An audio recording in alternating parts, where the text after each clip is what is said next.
파레토 효율의 한계에 대해서 살펴보도록 하겠습니다. 앞에서도 이제 살펴봤듯이 파레토 효율이라는 것은 경제학적인 측면에서 어떤 5가지 조건이 설정된 상황에서 맞다라고 이렇게 이야기했습니다. 자, 그러다 보니까 이 파레토 효율은 최소한의 개념이라는 거죠. 그래서 어떤 최소의 조건이 주어졌을 때 적합한 개념이라는 거죠.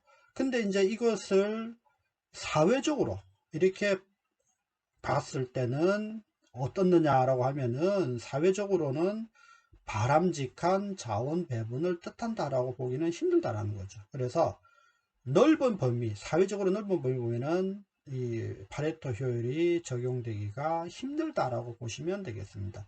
특히 이제 사회 전체의 평등이나 복지를 이야기할 때는 이 파레토 효율은 한계를 가지게 됩니다. 특히 뭐 가장 간단하게 이 복지라는 측면, 사회복지를 이야기할 때 이 사회복지는 뭐 결국 가난한 사람, 뭐 사회적 약자에게 좀 더 이제 좀 많이 가진 사람, 그리고 여유 좀 우리가 이제 뭐 자원이 있다 하더라도 그 일부를 그 사람들한테 주자라는 것이 사회복지의 기본이다라고 생각을 하시면 되겠습니다. 자, 그래서 딱 무엇이 이제 경제학적으로 이렇게 A와 B, 뭐 C 이렇게 구성원들이 딱 갈라갔다. 근데 이제 D라는 사람이 있다.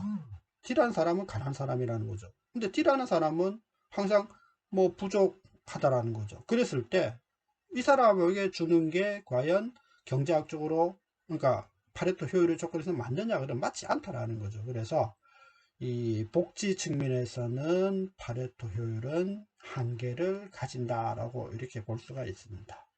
그 다음에 이제 공공부문, 행정학의 기본 논리인 공공선에는 다소 부적합하다라고 볼 수가 있다라는 거죠. 자, 우리가 행정학에서는 우리가 다수의 행복, 그러니까 소수가 아닌 다수의 행복을 추구한다라는 거죠. 그랬을 때 이 다수가 행복하기 위해서는 서로 좀 나누어 갖는 게 필요하다라고 보시면 되겠습니다. 자, 근데 이제 뭐 남아 돌아가지 않는 상태, 뭐 무조건 한 사람이 이득을 보면은 손해를 봐야 되는 상태, 뭐 이것은 공공의선, 다수의 행복에는 맞지 않다라는 거죠. 그래서 다수가 행복하기 위해서는 필요하면은 뭐 좀 더 돈을 들여서라도 만들어야 된다는 거죠. 만들거나 소유를 하는 거죠. 나눠주거나. 자, 그랬을 때 공공선이 확립이 된다라고 보시면 되겠습니다. 자, 이런 점에서 파레토 효율은 한계를 가진다라고 보시면 되겠습니다. 자, 이제부터 이제 본격적으로 시장 실패에 대해서 이야기해 보도록 하겠습니다. 자, 먼저 시장 실패의 의미입니다. 자, 앞에서 이제 파레토 효율을 이야기했는데, 파레토 효율이 현실과 맞지 않다. 그러니까 파레토 효율은 경제학적으로 자유시장 경제 하에서 경제의 참여자들이 자원을 적절히 잘 배분을 해서 가장 최적의 상태가 되는 것이 파레토 효율이라고 했습니다.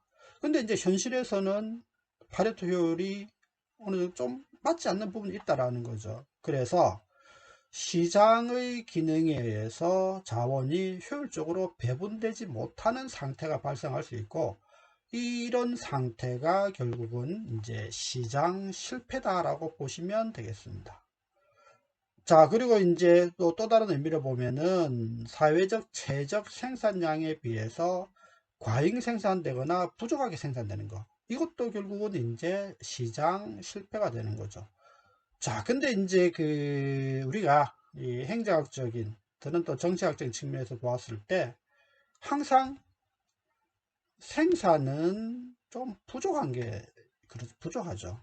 그래서 만일에 이제 충분히 생산된다 그러면, 과잉 생산된다 그러면 충분히 이렇게 이제 배분이 조정이 이루어지는데, 항상 자원은 그렇지 못하다라는 거죠. 그래서 뭐 예산이라는 걸 봤을 때도 예산은 항상 좀 약간 부족하게, 이렇게 또 만들어지는 거죠. 그래서 정부의 예산은 이렇게 좀 부족하기 때문에 이제 어디에 얼마를 쓰느냐, 어디에 먼저 우선순위를 부여하느냐 하는 것이 중요한 거죠.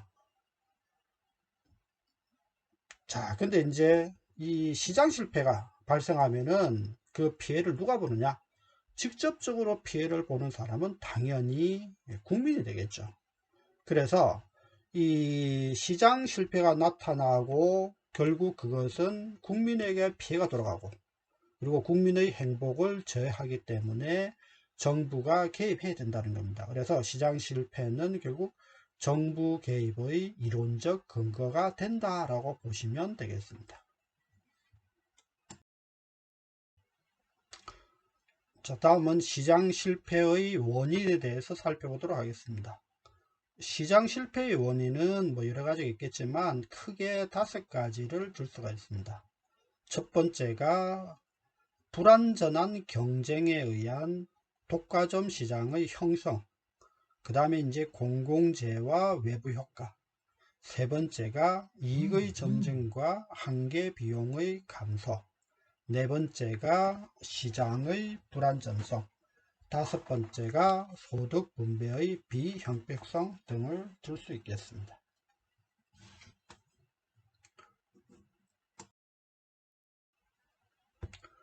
자, 이 5가지 중 첫 번째 불완전 경쟁에 의한 독과점 시장의 형성이 되겠습니다. 자, 앞에서 이제 그 파레토 효율을 이야기했었는데, 파레토 효율에서는 완전 경쟁 시장을 이야기를 하고 있습니다. 자, 그래서 그 어느 누구든 시장에 참여해서 불리한 조건 없이 경쟁을 할 수 있다라는 것이죠.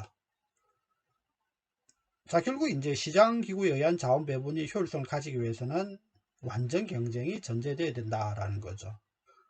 자, 근데 이제 그 이와 같은 완전 경쟁이 실제 뭐 시장에서 나타날 수 있느냐 그러면은 이게 좀 약간 어렵다라고 볼 수도 있습니다. 그래서 아무래도 뭐 그 힘이 있거나 뭐 이게 힘이 있다는 것은 뭐 자본이 크거나 규모가 크다 그러면은 우리가 시장에서 뭐 독점을 또 행사하는 것을 볼 수가 있습니다. 그리고 특히 이제 기술력이 있다, 뭐 첨단 기술을 가지고 있다, 자기만의 어떤 기술을 가지고 있다 그러면은 실제 이제 완전 경쟁이 어렵다라는 것이죠. 특히 이제 이 제약 같은 경우도 뭐 이런 경우가 많죠. 뭐 이제 기술력이 아주 뭐 뛰어난, 그러니까 뭐 약효가 아주 좋은 뭐 약을 만들어 생산한다든지, 또 이제 그 어떤 전자 제품에서 기술력이 뛰어나다 그러면 경쟁 자체가 안 되는 거죠.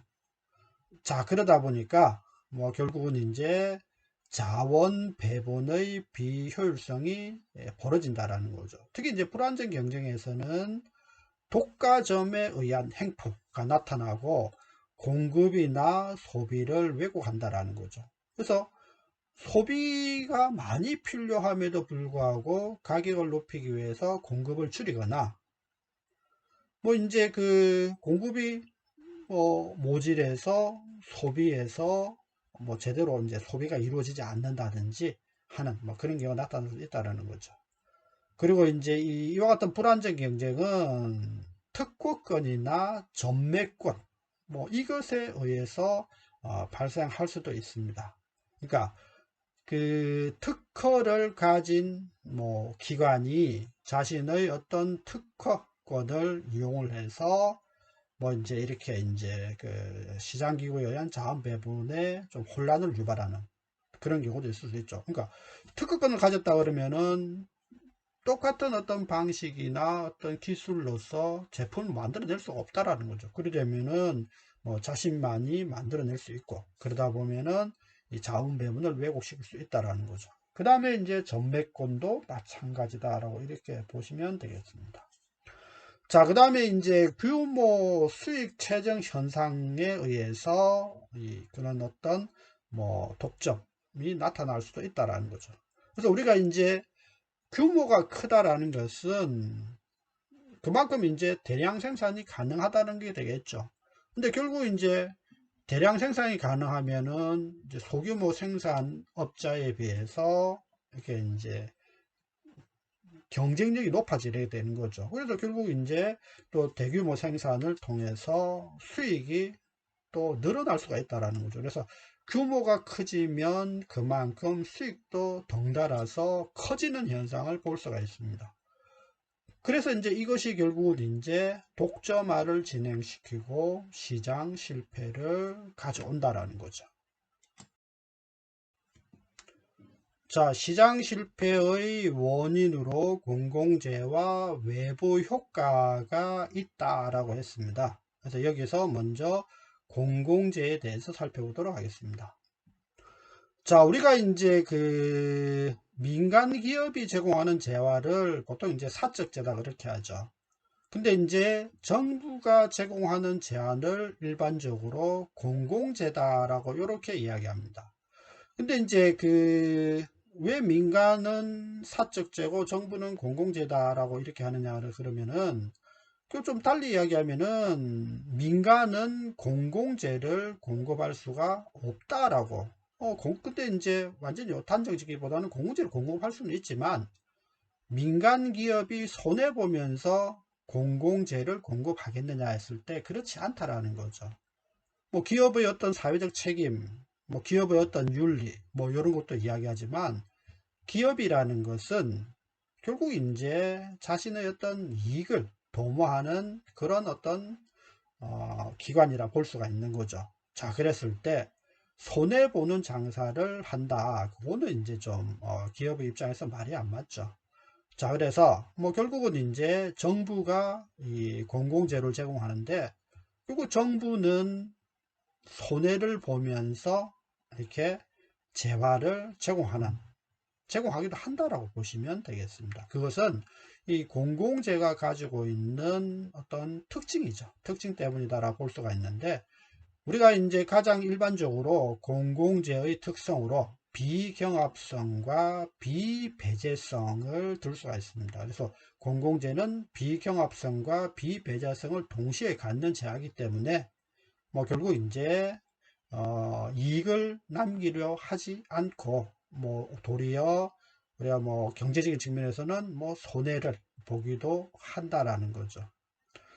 자, 비배제성이라는 것은 뭐냐 그러면은 뭐 결국 대가를 받을 수 없다라는 거죠. 근데 왜 대가를 받을 수가 없느냐? 그 이용하는 사람을 배제할 수 없다라는 거죠. 뭐 예를 들어서 이제 그 우리가 공기, 그러니까 정부가 제공하는 여러 재화 중에 환경적인 측면, 공기를 깨끗하게 하는 뭐 그런 어떤 그 자원을 제공한다라고 했을 때 이 공기라는 것은 누구나 사용할 수 있는 거죠.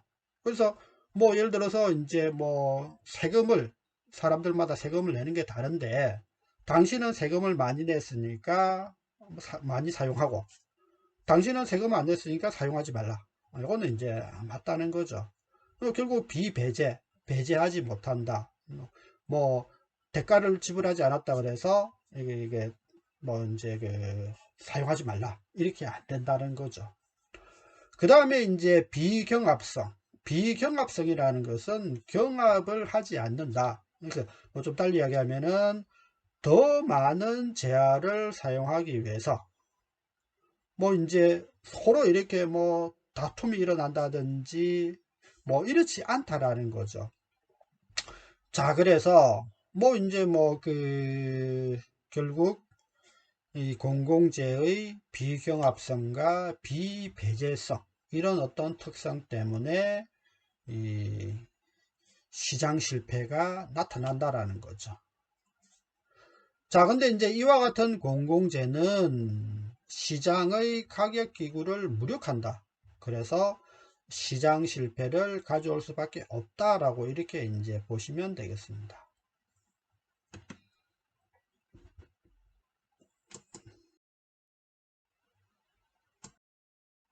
자, 시장 실패의 원인 중의 하나로서 또 외부 효과를 들 수가 있습니다.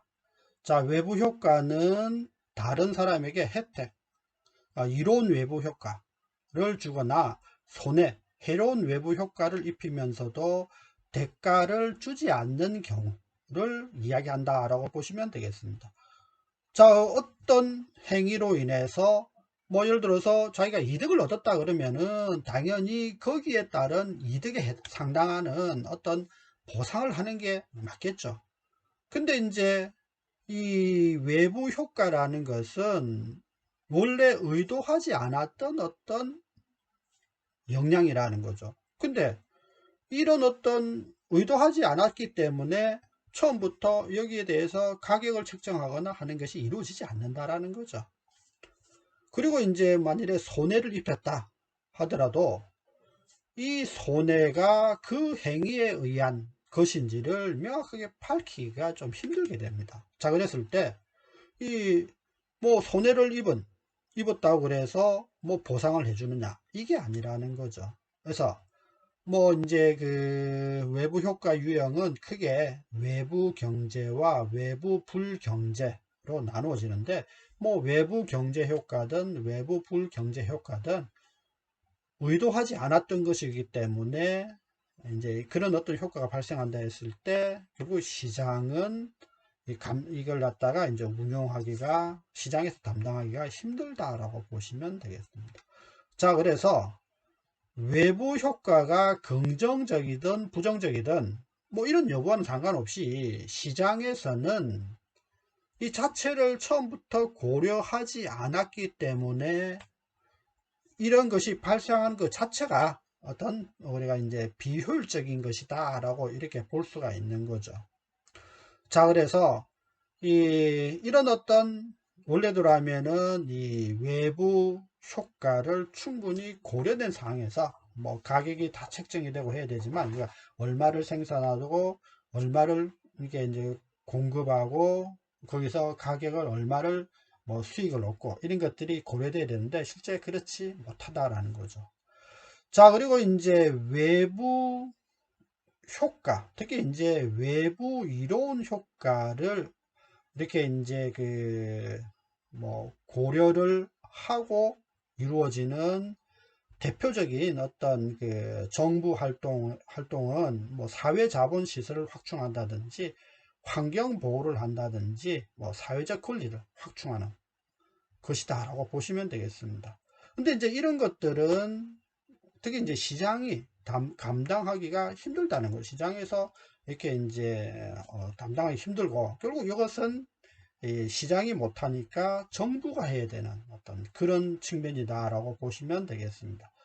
자, 우리가 이제 사회 자본 시설이라는 게 뭐 여러 가지가 이제 볼 수 있겠죠. 그래서 뭐 가장 대표적으로 뭐 도로라든지 뭐 항만이라든지 뭐 기타 뭐 우리가 뭐 비행 시설이라든지 뭐 기타 여러 가지 이제 뭐 에너지 시설이라든지 여러 가지를 우리가 생각해 볼 수가 있습니다. 근데 이제 자, 요런 어떤 시설들을 만드는 데 있어서는 이 대규모 투자가 이제 필요하고, 근데 이제 이런 어떤 시설은 사람들이 생활하는 데 꼭 필요한 또 기본적인 시설이 되는 거죠.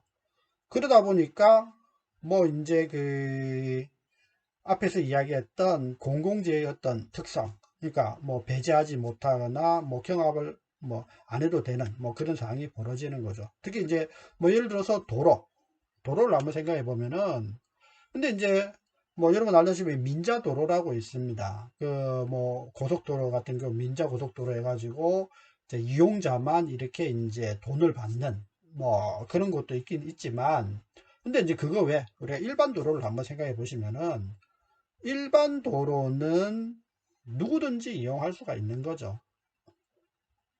자, 그리고 그 누구든지 뭐 경쟁 없이 또 이용하면 되는 겁니다. 근데 이제 정부는 이렇게 이제 국민들의 어떤 편익이나 이익을 생각해서 그렇게 이제 무상으로, 쉽게 말하면 약간 무상으로 제공할 수 있는데, 기업 같은 경우 무상으로 제공한다? 이건 말이 안 되는 거죠. 기업의 관점에서는. 자, 그래서 이 사회자본시설 같은 경우 우리가 공공재로 볼 수가 있고, 이 공공재는 민간이 담당하기 힘든 부분이다 라고 보시면 되겠습니다. 그 다음에 이제 환경보호도 마찬가지죠. 우리가 이제 이 환경이라는 게 쉽게 훼손됩니다. 근데 이제 쉽게 훼손되는 반면에 이걸 원상복구하기는 아주 힘든 거죠. 그래서 이제 환경이 훼손되기 전에 보호하는 것이 중요하다라고 이렇게 이야기합니다. 근데 이제 이 환경보호라는 것을 민간이 담당하느냐? 그렇지 않다라는 거죠. 이 환경보호는 결국 정부가 담당을 해야 되는 거죠. 그러니까 환경이 뭐 깨끗하게 하는 데는 그 지속적으로 많은 돈이 투자되는 거죠. 근데 그렇다고 해서 뭐 깨끗한 환경에서 사니까 돈을 달라. 이것도 이제 그 실질적으로 맞지 않죠. 그러니까 이런 부분은 시장이 감당하기 힘들고 담당하기 힘들고 결국 이제 정부가 담당해야 된다라는 게 되겠죠. 그 다음에 이제 사회적인 어떤 권리, 그러니까 뭐 시민의 어떤 권리라든지 어떤 뭐 시민의 어떤 이익을 위한 어떤 권리라든지 이런 것도 결국은 이 민간이 담당하기 힘들고 결국 이제 정부가 담당해야 되는 영역이다라고 이렇게 보시면 되겠습니다. 자, 시장 실패의 원인으로 불완전한 정보의 비대칭성 문제를 들 수가 있습니다. 결국 이제 정보의 비대칭성, 불완전한 정보로 인해서 역선택이나 도덕적 해이가 나타난다라고 보시면 되겠죠. 근데 이제 역선택은 행위 결정 이전의 비대칭 정보에 의한 문제가 되는 거고, 도덕적 해이는 행위 발생 이후의 비대칭 정보에 따른 문제다라고 이렇게 보시면 되겠습니다.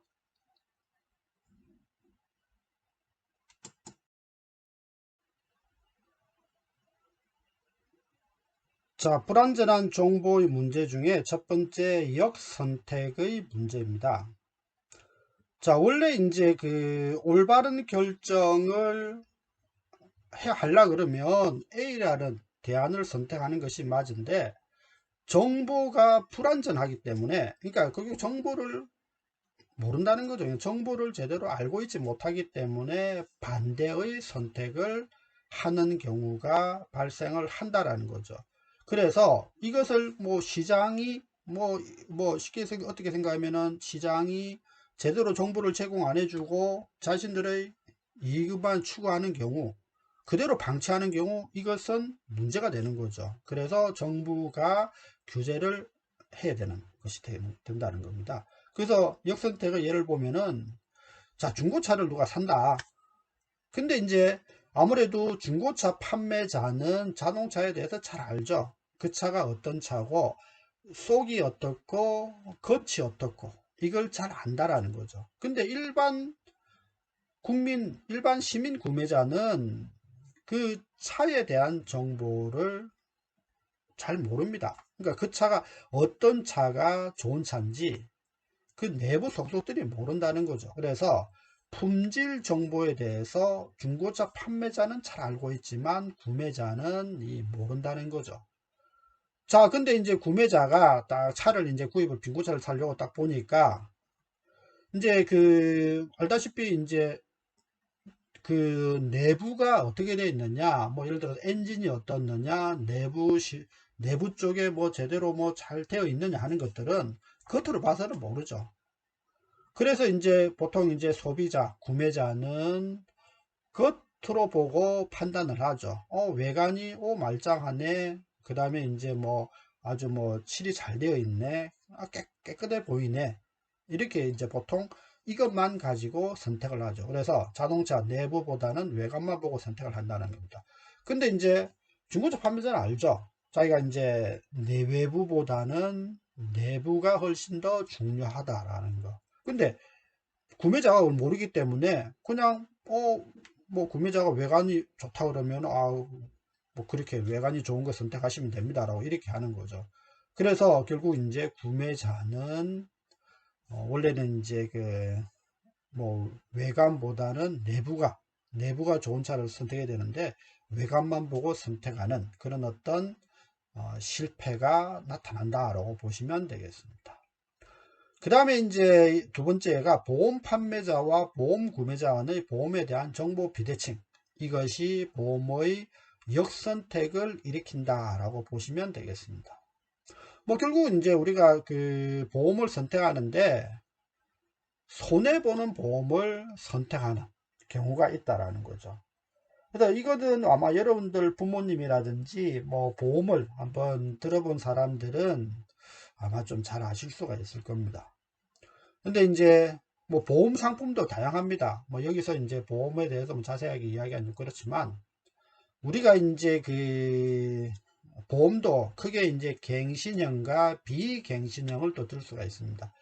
갱신형은 이제 몇 년마다 이렇게 자꾸 보험을 새로 든다라고 보시면 되겠습니다. 비갱신형은 뭐 그냥 한번 보험을 들면은 그 보험이 끝까지 가는 경우죠. 근데 이 보통 보면은 이제 그 갱신형이 종신형보다 뭐 좋다라고 이렇게 뭐 생각할지 모르겠는데 실제 그렇지는 않습니다. 이 보험이라는 게 이 해마다 오르게 되면은 그 부담이 아주 커진다는 거죠.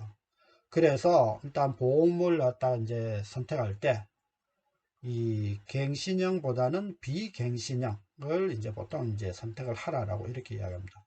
근데 이제 그 보험 판매자는 특히 이제 보험 설계사가 되겠죠. 이 보험을 소개를 하면서 이 보험에 대한 어떤 그 정확한 것을 알려주지 않는 경우가 많이 있습니다.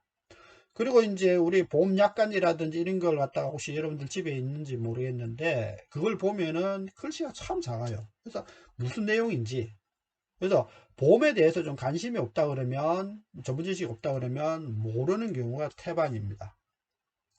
자, 그래서 이제 그 뭐 정보의 비대칭에 따라서 역선택의 문제가 벌어지기도 한다. 그 다음에 이제 아동급식을 좀 들 수가 있습니다. 근데 이제 옛날에 좀 문제가 됐던 게 그 우리가 이제 처음에 이제 물건을 나눠준다 그랬을 때 뭐 이제 또 이런 경우 있죠. 학교에서 이름 불러간 누구누구 뭐 보조 나왔으니까 뭐 가져가라 뭐 이런 경우도 있었고, 그 다음에 이제 그게 자꾸 이제 그게 문제가 되다 보니까 이제 카드를 줍니다. 카드를. 근데 이제 카드에 보면은 아동 급식 카드라고도 이렇게 또 적혀 있어요. 근데 당연히 이제 그 우리가 일반적으로 생각했을 때 뭐 자기가 좀 가난한 죄가 아니잖아요. 그래서 뭐 다른 사람 도움을 좀 받을 수가 있습니다. 근데 어린이들은 그것이 자 이제 좀 부끄럽거나 좀 다른 친구들 보기에 좋지 않다라는 거죠. 그래서 뭐 이제 자기가 이제 좀 집이 좀 가난해서 도움을 받고 그래서 열심히 해서 성공을 하면 되는데 자꾸 친구들의 어떤 눈치라든지 이런 걸 보게 되는 거죠. 그래서 뭐 이제 자기가 필요함에도 불구하고 뭐 그렇지 않는 척 필요 없다라든지 뭐 이런 식으로 이렇게 거부를 하는 경우가 발생을 합니다. 그래서 다른 사람한테 눈치 아니면 뭐 시선, 편견, 뭐 낙인 뭐 이런 것 때문에 올바른 선택을 하지 못하는 경우도 발생을 한다라는 겁니다. 그게 결국은 이제 역선택이다라고 보시면 되겠습니다.